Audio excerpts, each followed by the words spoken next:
Liham. Tama ba? Yan ang Yes pamagat. po. Liham ng SB19. Yes, Yes. Kinanta namin yan sa Magpasikat Yes, natin. magpasikat natin. Isayaw-sayaw pa tayo. Diba?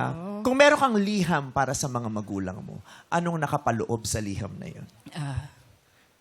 Charo. Dear Mapa, Dear Mama at Papa, maraming salamat sa inyo sa pagluwal sa akin dito sa mundo. Na kung hindi dahil sa inyo, wala ako ngayon dito. Maraming salamat sa sakripisyo, sa pag-aaruga, pagpapalaki, at pagsusustain sa amin magkapatid. Maraming salamat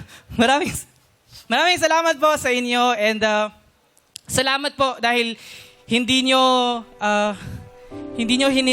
hininder yung pangarap kong kumanta.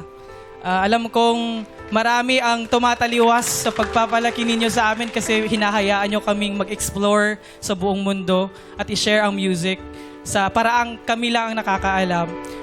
Maraming salamat dahil hindi kayo nagsawang gumabay at maghintay sa aming pag-alis at pagbalik sa tahanan namin.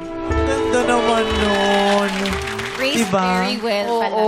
Mga magulang na hindi nagsasawang mag-intay sa pag-alis Pag-alis at at pagbalik. pagbalik. Kasi yun talaga ang buhay ng mga magulang, no? Yeah. Sila yung nagturo sa atin at umalalay sa mga unang hakbang Correct. natin. Tapos sila rin ang Yes. unang makakakita sa sandaling lilisanin na natin sila. Yeah. Ang ganda. Sinabi mo. Napakasakit naman. Okay naman kami kanina, pero parang natitiri-ay kami. Maraming salamat po. You really represent your tribe, yung Yes Laan po. tribe. Very, very Oo, well. proud na Thank you proud so ang much tribe po. ninyo. Maraming salamat.